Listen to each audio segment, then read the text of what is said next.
Welcome to राज वाली रात। रात अपनी पूरी भयावहता के साथ शहर पर उतर चुकी थी। बाहर तेज हवा चल रही थी। ऐसा लग रहा था जैसे अंधेरे में कोई अदृश्य चीज घर की दीवारों से टकरा रही हो। गौरव अपने कमरे में गहरी नींद में सो रहा था।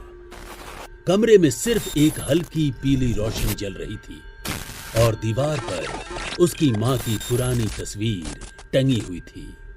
तभी एक तेज हवा का झोंका कमरे के भीतर घुसा। खिड़की भयानक आवाज के साथ खुल गई। ठंडी हवा सीधे गौरव के चेहरे से टकराई। गौरव एक झटके से उठकर बैठ गया। उसका दिल तेजी से धड़कने लगा। गौरव धीरे धीरे बिस्तर से उतरा और खिड़की बंद करने के लिए आगे बढ़ा। तभी एक औरत की धीमी आवाज उसके कानों में टकराई। गौरव, मुझे महसूस करो। गौरव के पूरे शरीर में सिहरन दौड़ गई। उसके रोंगटे खड़े हो गए। वो धीरे धीरे पीछे पलटा और उसकी सांस वहीं रुक गई। उसके पीछे एक औरत खड़ी थी। उसके लंबे बाल बिखरे हुए थे। चेहरे से खून बह रहा था। आंखों की पुतलियां पूरी तरह सफेद थी और वो बिना पलक झपकाए सीधे गौरव को घूर रही थी। गौरव डर से कांप उठा। कौन हो तुम? रोज मेरी तस्वीर देखते हो, फिर भी मुझे नहीं पहचान पाए? मैं तुम्हारी माँ हूं। यह सुनते ही गौरव के दिमाग में जैसे जोरदार धमाका हुआ। कमरा उसकी आंखों के सामने घूमने लगा और अगले ही पल वो चीखते हुए बिस्तर पर उठकर बैठ गया। सुबह जब गौरव की आंख खुली, उसका सिर तेज दर्द से फटा जा रहा था। उसे रात का वो भयानक चेहरा अब भी याद था। पता नहीं वो सपना था या सच। तभी गौरव के कानों में नौकरानी शांति की आवाज टकराई। साहब, आपके लिए चाय बना दूं? नहीं। गौरव फ्रेश होकर वापस कमरे में आ गया, लेकिन कमरे में कदम रखते ही वो रुक गया। टेबल पर गरम गरम चाय रखी थी और साथ में नाश्ता जिससे अब भी भाप उठ रही थी। गौरव की आंखें फैल गई। उसके हाथ ठंडे पड़ गए। तुमसे मना किया था नाश्ता बनाने को। लेकिन साहब, मैंने कुछ नहीं बनाया। मैं तो अभी किचन में गई ही नहीं। गौरव धीरे धीरे वापस अपने कमरे में आ गया। उसकी नजर फिर उसी नाश्ते पर टिक गई। कमरे की हवा बदल चुकी थी। पहले जैसी नहीं रही थी। अब उसमें एक अजीब ठंडक थी, जैसे कोई अदृश्य चीज उसके बहुत करीब खड़ी हो। गौरव की जिंदगी कुछ इसी तरह कट रही थी। उसकी मां बरसों पहले मर चुकी थी, लेकिन गौरव को कभी ऐसा महसूस नहीं हुआ कि वो उससे दूर गई है। कभी कभी रात में वो अचानक उठ जाता और उसे अपनी मां का वही भयानक चेहरा दिखाई देता। कभी उसे लगता कोई उसके सिर पर हाथ फेर रहा है और कभी उसे अपने कानों में वही आवाज सुनाई देती। गौरव। धीरे धीरे गौरव लोगों से दूर रहने लगा। वो घंटों अकेला बैठा रहता, अपनी मां की तस्वीर को घूरता रहता, जैसे वो किसी जवाब का इंतजार कर रहा हो या किसी वापसी का। गौरव की जिंदगी धीरे धीरे उसी अजीब लय में बह रही थी, जहां हर दिन सामान्य दिखता था, लेकिन हर रात कुछ अनजाना उसके करीब आ जाता था। उस दिन जब वो कॉलेज से लौटा तो उसने देखा उसका पिता घर पर था, जो अक्सर देर रात ही लौटता था। यह असामान्य था। क्या तुम नहीं पूछोगे कि मैं आज ऑफिस से जल्दी घर क्यों आ गया? गौरव कुछ पल तक उसे घूरता रहा, जैसे वो जवाब ढूंढ रहा हो या कुछ छिपा रहा हो। बताइए, क्यों आए हैं आप? काफी समय से देख रहा हूं तुम चुप चुप रहते हो, अपनी ही दुनिया में खोए रहते हो। मैं नाश्ते की टेबल पर तुम्हारा इंतजार करता हूं, लेकिन नौकरानी बताती है कि तुम पहले ही खा चुके होते हो। धनराज की आवाज में चिंता थी, लेकिन उसके शब्दों में एक अनजाना डर छिपा हुआ था। आखिर तुम्हें हो क्या गया है? गौरव ने अपने पिता को लंबे समय तक देखा, फिर उसकी आंखों में कुछ बदल गया। मैंने जब से होश संभाला मां को सिर्फ तस्वीरों में देखा है, लेकिन ऐसा लगता है मां मेरे आसपास है। जब मैं उठता हूं नाश्ता टेबल पर होता है, कभी कभी खाना भी। कमरे की हवा अचानक ठंडी हो गई।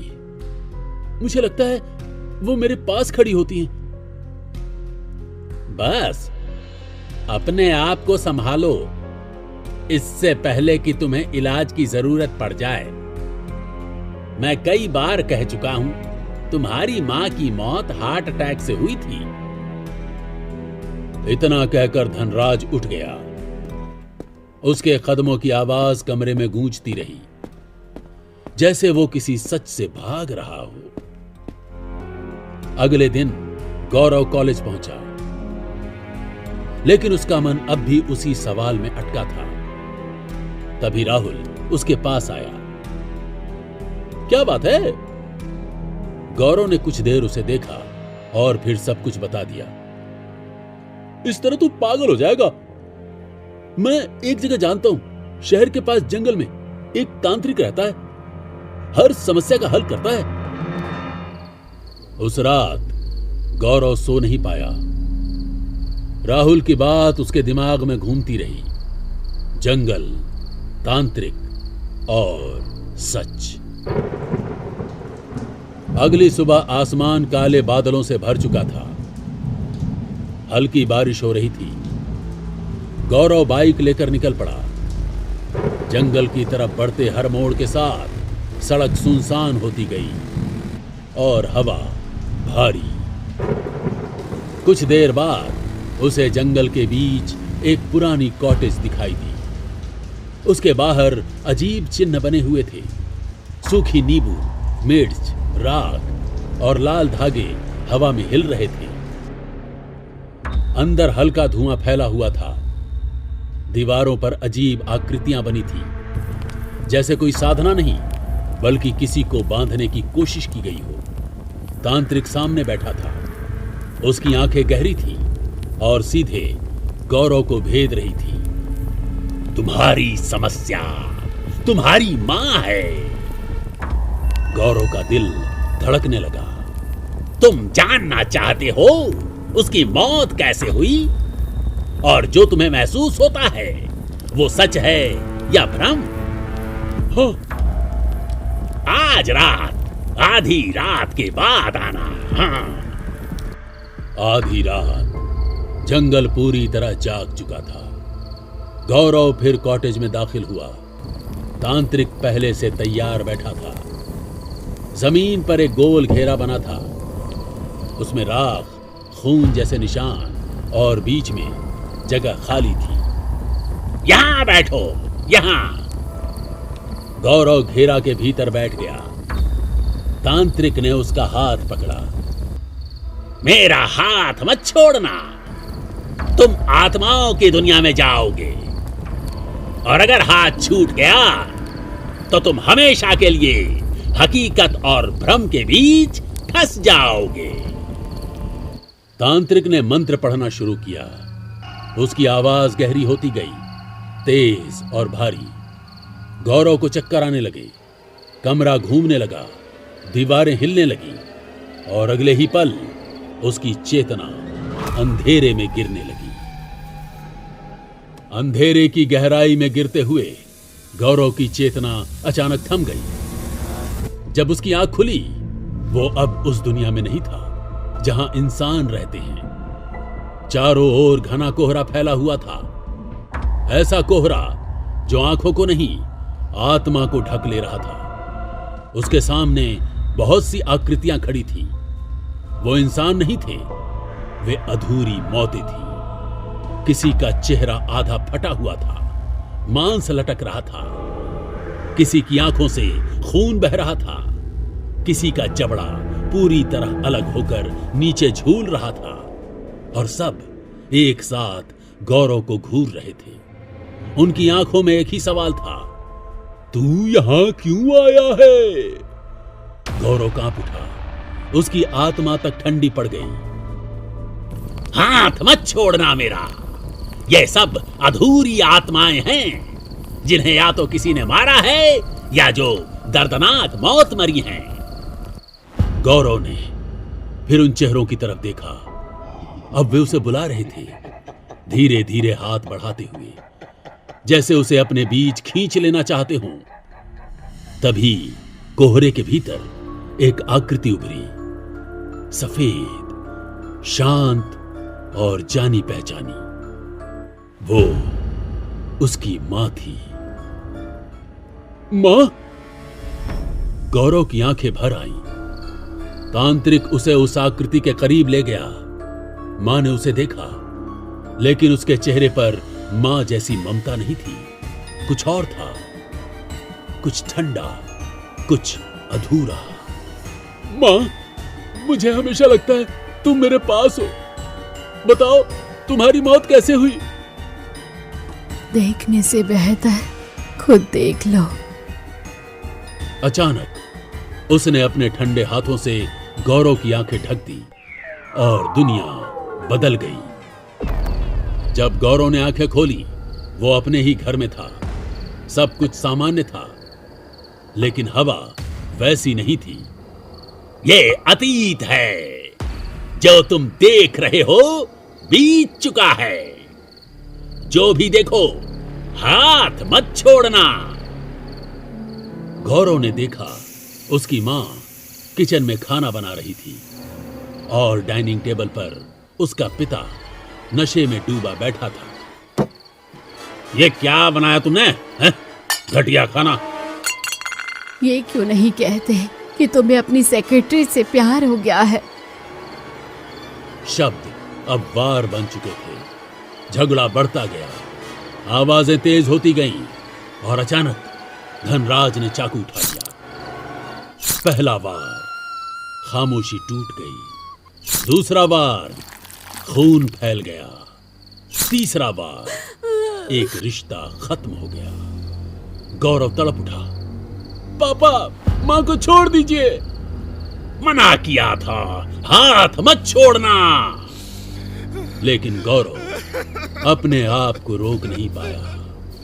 उसने तांत्रिक का हाथ छोड़ दिया और उसी पल सब कुछ बिखर गया। गौरव की आंख खुली। वो वापस था, लेकिन वो अब वही नहीं था। उसकी आंखों की पुतलियां सफेद हो चुकी थी। उसके होठों पर एक अजीब मुस्कान थी, जैसे कोई और उसके भीतर जाग चुका हो।